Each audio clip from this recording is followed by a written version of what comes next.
여러분 안녕하십니까? 아침에 매일경제 진행을 맡은 정광재입니다. 한 주를 시작하는 3월 8일 월요일 아침, 오늘 주요 신문 일면부터 살펴보기로 하겠습니다. 매일경제신문은 정부의 부동산 시장 관계 장관회의 개최 결과를 담았습니다. 홍남기 경제부총리는 공무원이나 공기업 직원이 내부 정보를 이용한 부동산 거래로 이득을 보면 최대 5배까지 환수하는 방안을 마련하기로 했습니다. 동아일보 일면입니다. 올해 첫 한미연합훈련이 오늘부터 18일까지 야외 기동훈련 없이 컴퓨터 시뮬레이션으로만 진행됩니다. 코로나19 여파와 함께 북한의 반발 등을 고려해 훈련 규모를 대폭 축소한 것으로 알려졌습니다. 한국일보는 화이자 백신을 맞은 국립중앙의료원 간호사 2명의 코로나19 확진 소식을 전했습니다. 백신과의 연관성은 없고 백신을 맞는 과정에서도 코로나19에 노출되면 감염될 수밖에 없다는 게 의료 전문가들의 분석입니다. 조선일보 일면입니다. 경기 불황이 장기화되면서 대기업 10곳 가운데 6곳은 올해 상반기 채용 계획이 없거나 계획을 수립하지 못하는 것으로 나타났습니다. 청년 취업은 더 위축될 수밖에 없을 것으로 보이는데 코로나19와 함께 경직된 고용시장이 원인으로 꼽힙니다. 오늘 아침엔 매일경제 함께해 주실 네 분의 패널 모셨습니다. 어서 오십시오. 본격적인 신문 읽기 시작해 보겠습니다. 동아일보 일면부터 살펴보도록 하겠습니다. 당정청이 성난 민심의 전수조사 카드를 꺼내 들었습니다. LH 직원들의 신도시 땅 투기 의혹과 관련한 전수조사에 나서겠다는 건데요. 여권 내부에서는 혹시 이런 전수조사 결과 판도라의 상자가 열리는 것은 아니냐라는 우려의 목소리도 나오고 있습니다. 이제 서울시장 또 부산시장을 뽑는 보선 결과 한 달 채 남지 않았는데 부동산 악재에 따른 민심 악화를 사전에 차단하겠다는 정부 여당의 의지가 담긴 것으로 보입니다. 어제 홍남기 경제부총리가 관계 장관 회의를 개최하고 대국민 사과를 했는데요. 관련 내용부터 보고 이야기를 나눠보겠습니다. 공공부문이 행태 일탈로 신뢰를 잃으면 정책 신뢰가 흔들릴 수 있기 때문에 그 일탈 책임은 매우 무거운 것입니다. 고통스럽다도 도려낼 것은 과감히 도려내겠습니다. 부동산 투기가 확인될 경우 수사 의뢰, 징계 조치 등 무관용화에 조치하게 될 것입니다. 부동산 등록제 등 상시 감시할 수 있는 체제의 도입도 검토하겠습니다. 부당하게 얻은 이득은 반드시 환수되도록 하여 다시는 그와 같은 시도가 발붙이지 못하도록 하겠습니다. 네, 일요일 아침에 예정이 없던 홍남기 경제부총리의 대국민 사과 또 부동산 관계장관 회의가 개최됐는데요. 윤경호 의원님, 어제 나온 카드들, 그러니까 정부의 대책들 어떻게 평가하십니까? 어제 긴급히 내놓은 거는 일단 사과에 방점을 뒀을 거예요. 예. 그러나 홍 부총리는 사과를 했다라는 것보다 재발 방지 대책에 더 강조를 하면서 설명을 한 걸로 그렇게 비춰졌습니다. 네. 지금 시중에 도는 얘기를 감안해 보면 과연 LH 일부 직원들만 그랬겠느냐. 이 관행적으로 상당히 이게 만연돼 있을 가능성이 높다. 이렇게 이제 얘기가 퍼져 있어요. 예. 그래서 당정청이 전수조사라는 카드를 꺼냈는데 문제는 전수조사 하려면 시간이 엄청나게 걸리지 않겠습니까? 지금 LH의 직원들에 대한 조사도 네. 총리실 산하의 특별 조사단이 가서 하는 거에 대해서 그거 강제 수사권이 없는데 차라리 그러지 말고 아예 강제 수사 가진 쪽에서 먼저 해라 이건데 일단 정부가 내놓은 카드는 조사단이 하고 거기에 문제가 더 추가로 나오면 네. 수사 의뢰를 하겠다 이런 거지 않습니까? 그러니까 결국은 검경 수사권 조정에 따라서 이제는 국가수사본부에서 그 의뢰가 오면 예. 이제 수사권을 가진 기관으로서는 국가수사본부가 할 것 같은데요. 과연 이게 이제 정부로서는 신속하게 조치를 취해서 선거 전에 뭔가 깨끗하게 덮을 수 있게 그렇게 될 수 있느냐 아니면 이게 계속 질질질질 끌려갈 수밖에 없느냐. 네. 이게 가장 큰 고민이 아닐까 싶습니다. 많이 예상하시지만 이게 2030 또는 40대까지도 그동안에 기득권으로부터 조금 떨어져 있었다, 밀려나 있었다라고 하는 계층은 상당히 지금 분노를 하고 있는 사안이기 때문에 네. 이게 보궐선거에 미칠 영향은 상당히 클 거 아니겠어요? 네. 그런 점을 감안하면 정부의 고민은 저는 뭐 지금 어차피 조사하고 수사 의뢰하고 또 강제 수사권을 가진 쪽에서 나서고 이거는 정해진 수순일 겁니다. 네. 이걸 빨리 매듭을 지을 거냐 아니면 질질 끌려갈 거냐 이거에 대해서는 주체적인 역량은 아마 없는 거 아닌가 생각이 듭니다. 네. 동아일보 사면에선 그래서 정부가 LH 직원의 부당이득을 환수할 수 있는 법 검토에 나섰다라고 전하고 있습니다. 규정을 살펴보면 몰수가 가능하지만 이게 내부 정보를 정확히 이용한 투기였다라는 것을 입증해야 하는 책임이 있기 때문에 법적인 심리 과정에서는 또 그렇게 쉽지 않을 것이다라는 전망들도 계속해서 나오고 있습니다. 또 이 처벌 강화를 담는다고 하더라도 소급 적용은 어렵다는 게 법논리 아니겠습니까, 조영철 의원님?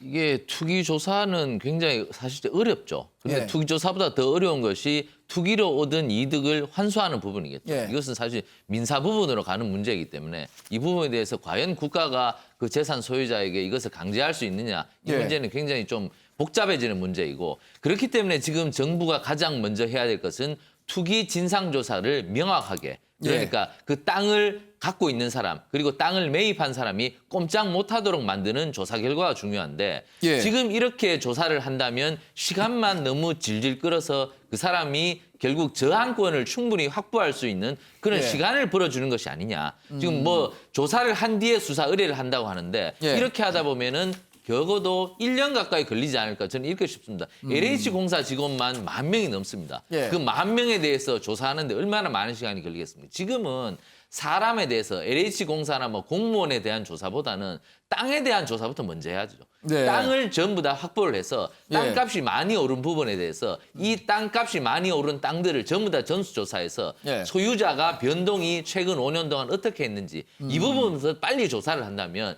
진상은 빨리 나올 것인데 지금 정부는 사람에 대한 조사부터 너무 들어간다는 얘기죠. 그러니까 시간이 너무 멀어지고 그리고 결국 이익 환수까지는 산 넘어 산이고 결국 몇 년 걸릴 텐데 그렇다면 정부가 지금 목적하는 것이 뭡니까?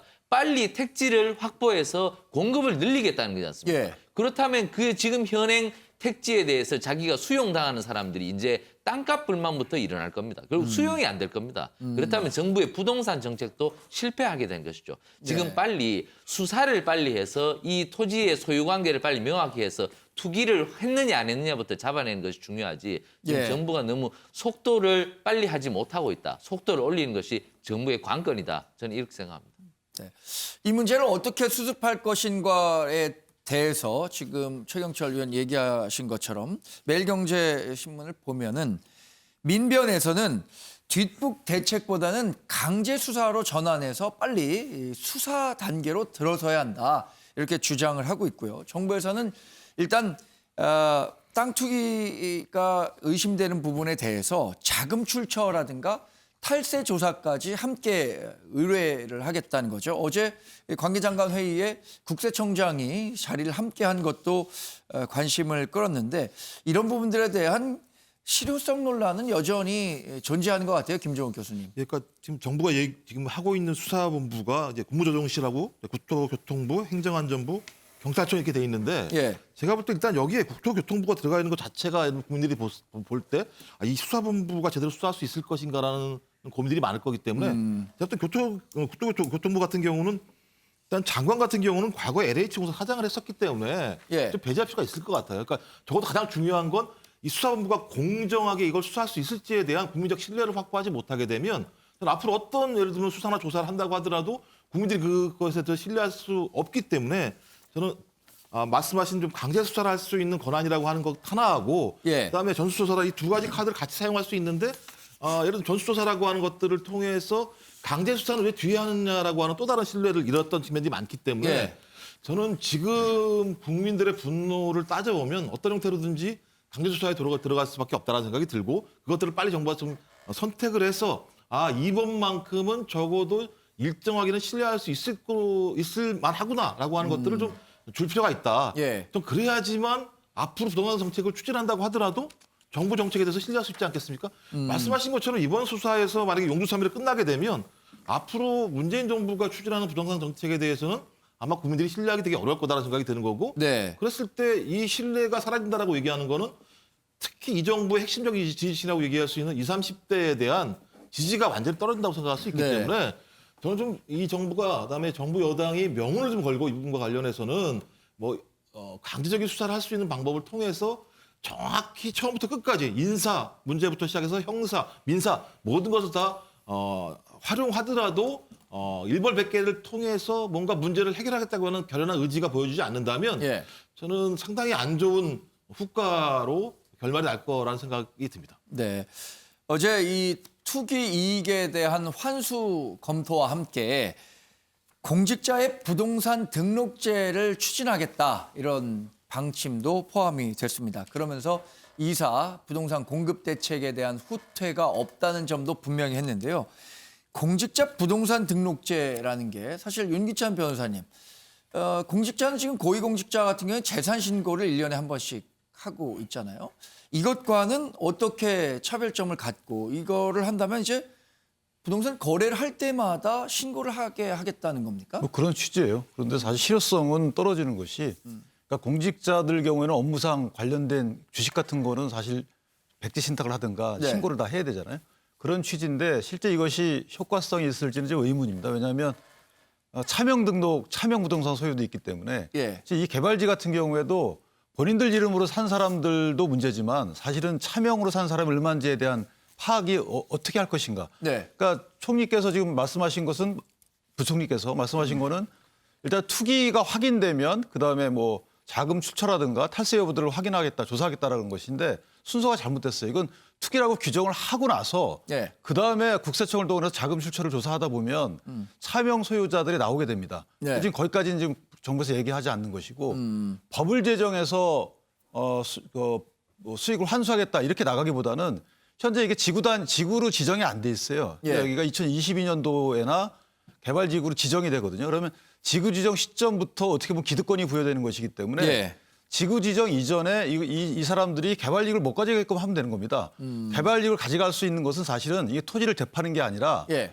수용한 뒤에 보상이거든요. 그러니까 대토보상이라는 문제도 있고 좋은 땅으로 주게 됩니다. 네. 그다음에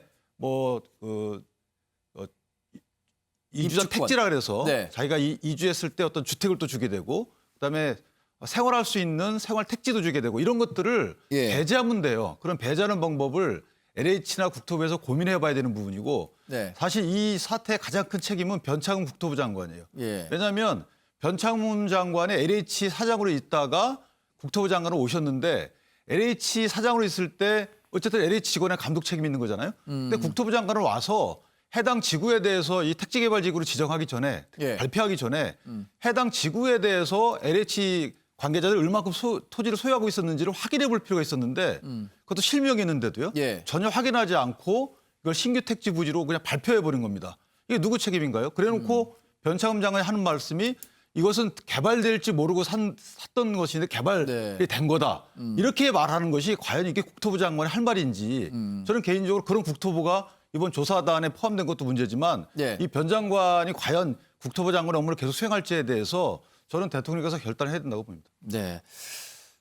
이번 논란으로 사실 걱정이 되는 것은 우리 사회 전체적으로 더 걱정이 되는 것은 이런 겁니다. 정부가 부동산 시장이 굉장히 불안한 모습을 보이면서 다양한 공급 방안을 발표를 한 거죠. 이번에 시흥 광명 일대의 3기 신도시 새로 지정한 것도 그런 공급을 확대하겠다는 측면에서의 정책 방향이었는데 한겨레 오면을 보면 그런 게 과연 그러면 이런 논란 속에서 가능하겠냐라는 우려가 커지니까 정부가 83만 호는 차질 없이 공급하겠다 이렇게 다시 한번 의지를 밝혔습니다. 그렇지만 이 LH의 신뢰성이 이렇게 하락하고 있는 상황에서 정말 정책 시험대에 올랐다라고 얘기를 하고 있는데 정부의 이 공급 지속책 계속 예정대로 가능할까요? 아니, 공언은 했지만 실제 타격은 불가피하죠. 왜냐 네. 우선 광명 시흥 지구에 대한 후속 토지 매입에 예. 자 원주인들이 보상에 순순히 응하겠느냐. 예. 이런 식의 불공정과 부정이 있었는데 그것도 LH 직원이 개입된 게 나타나면 네. 어느 원주인이 순순히 보상에 응하겠느냐 이런 문제가 하나 있을 수 있고요. 또 하나는 정부가 지난번에 83만 호를 얘기하면서 네.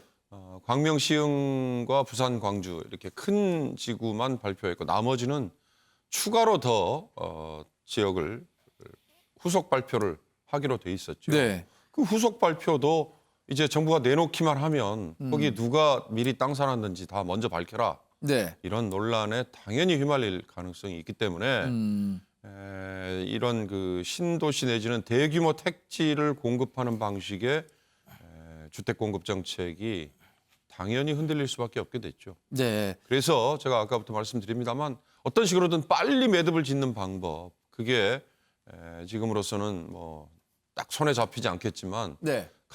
좀 고강도 대책을 취해야죠. 소급 적용만 하면 안 되는 네. 소급 적용은 하면 안 되는 거니까 그 이외에 다른 거는 어떤 방식을 동원하더라도 신속하고 빠르게 조치를 취해야 이런 다른 공급 대책에 대한 정부의 신뢰가 흔들리는 거를 예.